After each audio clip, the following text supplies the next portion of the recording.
left you at the end of episode 6, awed by the spectacular beauty of the Lemare Channel, the ship gliding between mountains shrouded by fog in the early morning light, with the only sound the echoing of the ice through the Hondius as we scraped our way past, was otherworldly, and will live in our memories forever.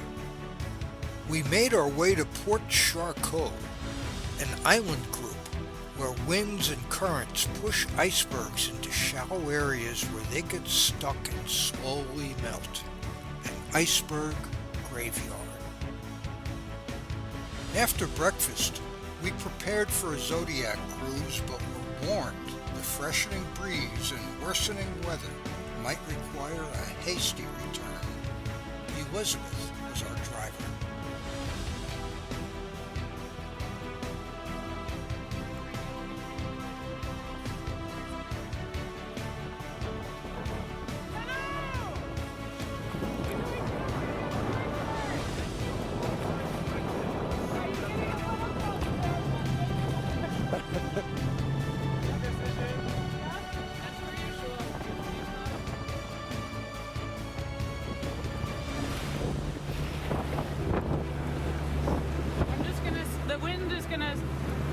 Quite a bit, but once we tuck in here, but if there's any specific photos or angles you want, just let me know. We're just cruising around, no specific direction.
Sometimes, as the warmer seawater slowly melts the freshwater ice, strange and beautiful patterns emerge.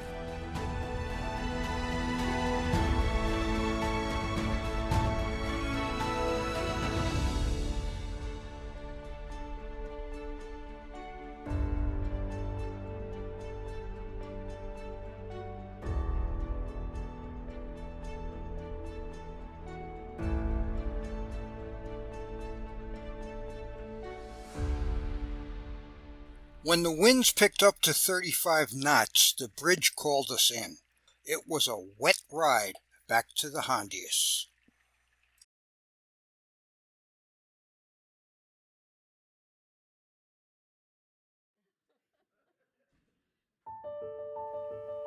Back on board, we watched whales through the windows of the warm, dry lounge.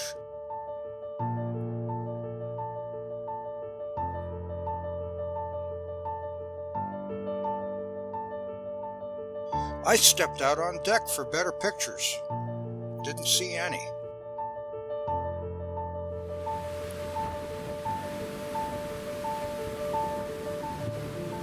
As predicted, the weather got worse, which was just as well. We'd picked up speed and were headed south toward the Antarctic Circle.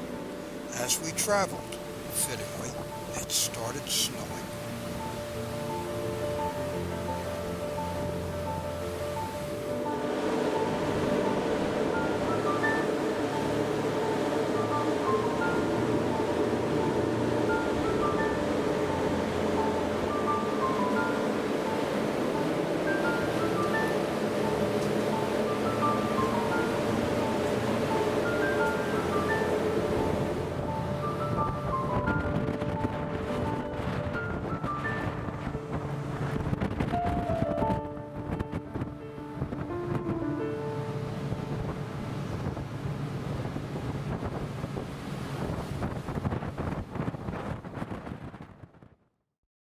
We had a good lunch as we sailed south, and then we were treated to 2 afternoon lectures. The first was by Ursula from Switzerland. Ursula began her career as an arts and crafts teacher, but gave that up to pursue the study of whales, with a special passion for minkies, the smallest of the baleen whales. Minkies have 2 subspecies found in the northern hemisphere and the Antarctic, the southern variety being slightly larger at about 33 feet and 10 tons. But when changing careers, she didn't give up teaching children or her art. She creates life-size models of many creatures, especially the marine types, by creating patterns from fabric and sewing them together. Imagine being in a schoolroom and having a guest teacher unfolding a life-sized and realistic model of an albatross, or a leopard seal, or a humpback whale. Today's lecture was about the whales in the polar seas, but in another talk on our way back to Ushuaia, she spoke of her models and teaching youngsters. Ursula is a fascinating lady, and by doing a web search of her name, you can find numerous sites telling of her career as a scientist and as a teacher. The next lecture was by Koen, a happy-go-lucky young man originally from Holland. He left his home in the flatlands for the mountains of Patagonia, where he operates his own guide company, trekking and camping in southern Chile.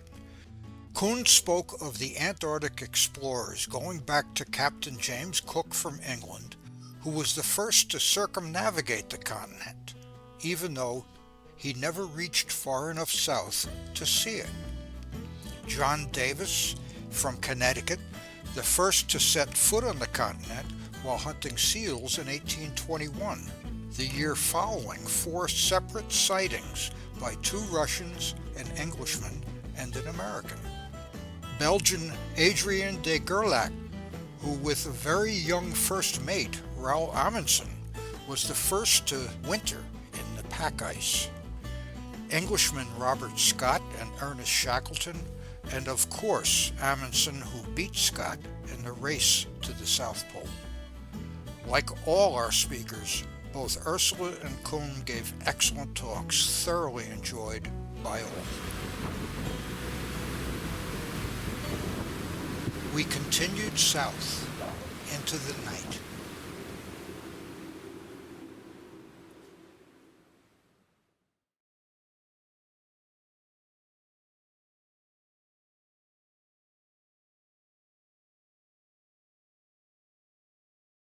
We awoke in the morning of March 22nd to find the ship holding its position at 66 degrees 31 minutes and 52 seconds south latitude, just a few miles from 6633, the Antarctic Circle.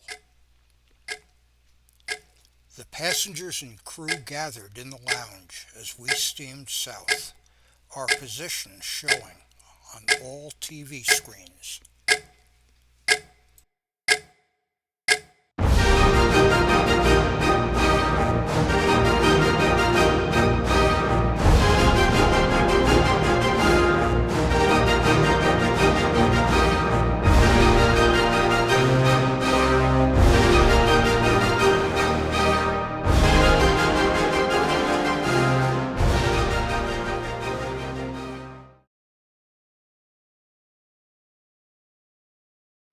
After breakfast, Sherry and I went up to the bridge as we continued south toward Detai Island.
The schedule allowed for just a short time south of the circle. The weather was nasty, cold and snowing. A landing was planned on Detai Island, but we were promised a wet ride, a wet landing, and a steep ascent to an historic research station. The gals opted out, choosing to stay warm and dry. I figured I could get warm and dry later.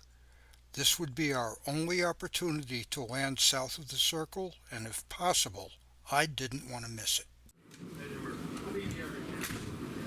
Hello, hello. Good morning, everybody. Good morning.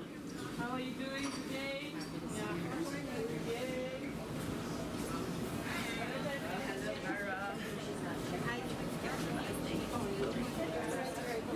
Oh, sorry.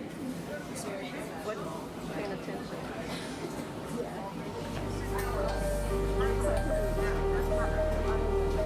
I chose not to take my good camera and take only the video camera, which would be easier to keep safe and dry.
After landing, a steep climb over slippery wet snow was required.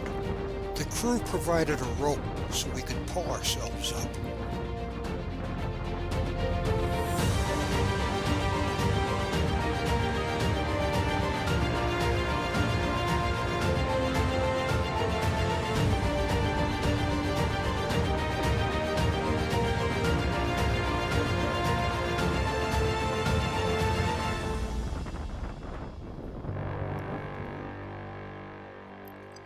Sherry and I have visited numerous ghost towns, mostly in the West, abandoned mining towns that folks left when the gold gave out. These towns were abandoned slowly. People left a few at a time, taking their belongings with them. They have been picked over by visitors. Some have been restored, such as Bodie State Park in California. Detai is different. Established in 1956 as a British research station for the purpose of mapping, geology, and collecting weather data, it was important during the International Geophysical Year in 1957. Still active in 1959, conditions changed. Sea ice rapidly closed them off. A supply ship was unable to reach the inhabitants. They were left with two choices, really only one.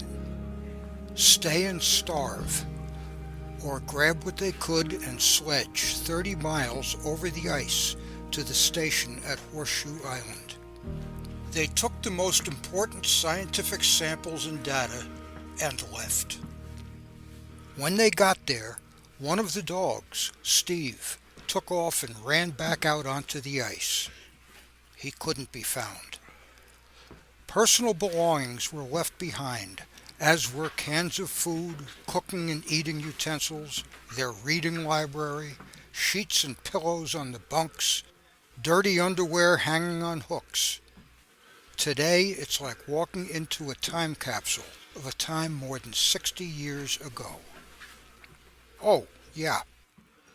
3 months later, Steve the sled dog came trotting into camp at Horseshoe, wagging his tail and happy to see everyone. They guessed he went back to Detai and lived on scraps, until he decided No one was coming back.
Just a brief personal note.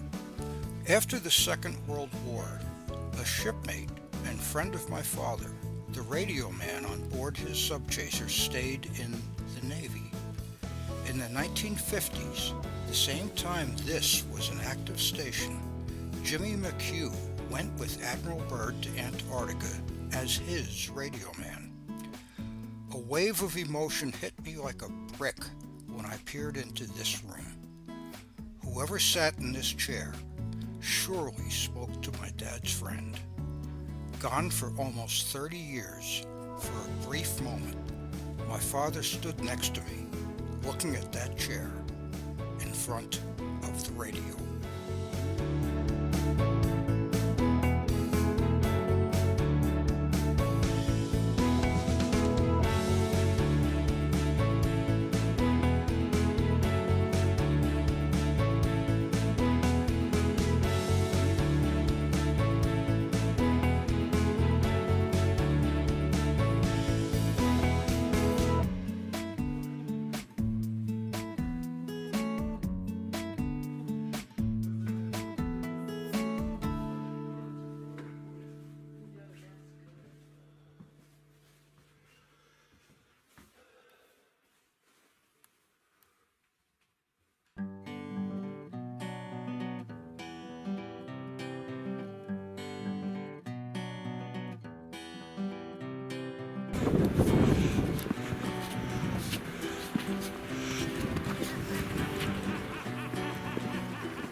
to make this? I would be happy to. It's already running. Just hold it so that you can see me in the screen.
Use the bucket. Okay, anymore. So, is that it? Eight is enough.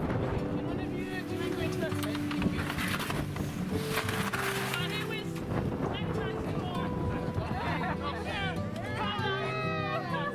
Congratulations for making it so far south. Safe journey. Be protected by the seas. Off you go.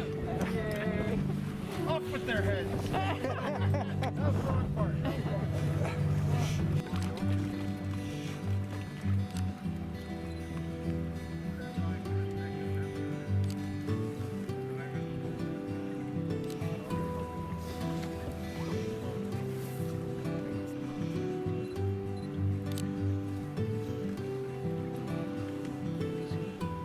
Crab-eater seal tracks.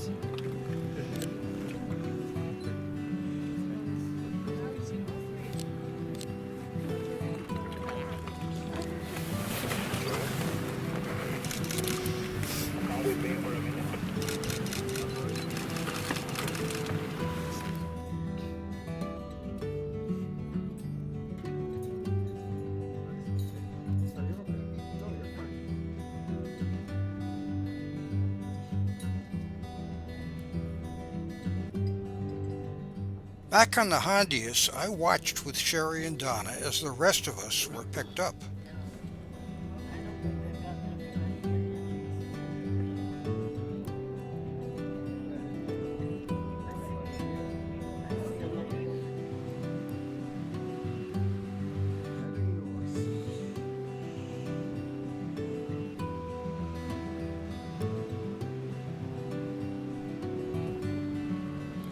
With all aboard, the ship turned north.